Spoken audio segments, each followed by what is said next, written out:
Assalamualaikum warahmatullahi wabarakatuh.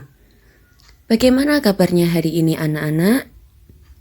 Alhamdulillah semuanya sehat. Mari sebelum kita memulai pembelajaran pada pagi kali ini, kita hendaknya membaca doa bersama dahulu supaya ilmu yang akan kita pelajari nanti dapat bermanfaat bagi kita semua. Mari kita membaca basmalah bersama dahulu. Bismillahirrahmanirrahim. Pada pertemuan sebelumnya, kita sudah mempelajari mengenai cara perkembangbiakan tumbuhan. Sekarang pada pertemuan kali ini nanti diharapkan kalian mampu mengetahui cara perkembangbiakan hewan serta mampu mengidentifikasi perkembangbiakan hewan secara vegetatif ataupun perkembangbiakan hewan secara generatif. Sama pada pertemuan sebelumnya, tumbuhan mengalami perkembangbiakan, hewan juga mengalami perkembangbiakan dengan tujuan supaya jenisnya tetap lestari dan tidak akan punah. Lalu, bagaimana cara perkembangbiakan hewan, Bu? Nah, perkembangbiakan hewan dibagi menjadi dua. Yang pertama, ada perkembangbiakan hewan secara vegetatif, dan yang kedua ada perkembangbiakan hewan secara generatif. Mari kita bahas yang pertama dahulu. Yang pertama, ada perkembangbiakan hewan secara vegetatif. Perkembangbiakan hewan secara vegetatif adalah perkembangbiakan yang tanpa ada proses perkawinan. Perkembangbiakan vegetatif terjadi pada hewan yang tidak tampak dan ukurannya kecil. Nah, kalau perkembangbiakan hewan secara vegetatif itu ada apa saja ya? Yang pertama, ada membelah diri. Membelah diri ini terjadi pada contohnya hewan amuba. Hewan amuba adalah hewan yang bersel satu dengan cara membelah dirinya menjadi dua bagian. Kemudian nantinya masing-masing bagian akan tumbuh menjadi individu yang baru. Selanjutnya ada tunas. Nah, contohnya membentuk tunas apa, Bu? Contohnya adalah pada hewan hidra. Hidra adalah hewan bersel satu yang hidup di air. Hidra ini berkembang biak dengan cara membentuk tunas.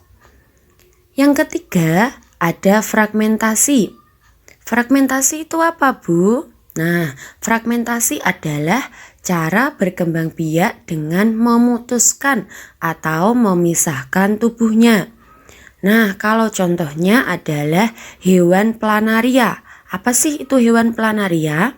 Hewan planaria itu atau cacing pipih. Nah, hewan yang berkembang biak dengan fragmentasi selain cacing pipih adalah bintang laut. Selanjutnya, kita yang ke nomor 2, perkembangbiakan hewan secara generatif. Perkembangbiakan hewan secara generatif adalah perkembangbiakan yang didahului oleh proses perkawinan. Nah, pada proses ini, embrio yang dihasilkan berasal dari bertemunya sel telur dengan sel sperma.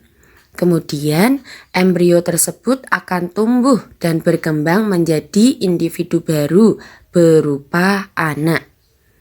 Nah, pada perkembangbiakan hewan secara generatif dibagi 3 cara.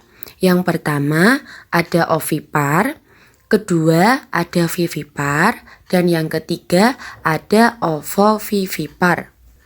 Mari kita bahas yang pertama dahulu. Nomor 1 ada ovipar. Ovipar atau bertelur. Perkembangbiakan hewan dengan ovipar atau bertelur, contohnya itu terjadi pada hewan unggas, ikan, katak, dan lain-lainnya. Nah, pada perkembangbiakan secara ovipar ini, pembuahan sel kelamin jantan dan sel kelamin betina berlangsung di dalam tubuh induk betina. Pembuahan di dalam tubuh disebut pembuahan internal. Kalau di luar tubuh induknya disebut pembuahan eksternal. Setelah terjadi adanya pembuahan, kemudian telur akan dierami selama 21 hari hingga telur tersebut menetas dan keluar menjadi anak unggas tersebut. Nah, kalau yang contoh dari pembuahan internal itu ada contohnya ayam. Namun kalau ada yang pembuahan eksternal atau pembuahan yang di luar tubuh induknya, contohnya ada ikan dan katak. Pada pembuahan eksternal ini, telur-telur yang sudah dibuahi akan disimpan di dalam mulut induk hingga menetas. Nah, sekarang ciri-ciri hewan ovipar itu bagaimana, Bu? Nah, biasanya hewan ovipar atau hewan yang bertelur adalah hewan-hewan yang tidak memiliki daun telinga.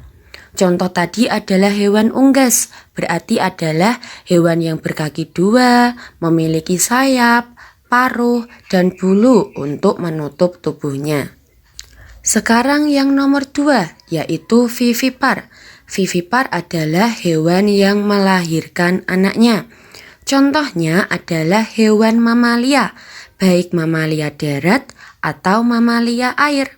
Mamalia darat contohnya adalah ada jerapah, singa, kuda, kucing, dan sebagainya. Sedangkan mamalia air contohnya ada lumba-lumba, ikan paus, dan lainnya. Nah, kalau ciri dari hewan vivipar atau hewan yang melahirkan adalah mempunyai daun telinga dan mempunyai kelenjar susu. Sekarang yang terakhir yaitu ada hewan ovovivipar. Hewan ovovivipar adalah hewan yang bertelur dan melahirkan. Hewan ini pada dasarnya adalah bertelur, namun telur tersebut mengalami pengeraman dan penetasan di dalam tubuh induk. Setelah menetas, akhirnya anak akan dilahirkan. Nah, kalau contoh hewan ovovivipar apa sih, Bu? Nah, kalau contoh hewan yang bertelur dan melahirkan adalah beberapa jenis ular, kadal, dan hiu. Nah, itu semua adalah cara perkembangbiakan hewan.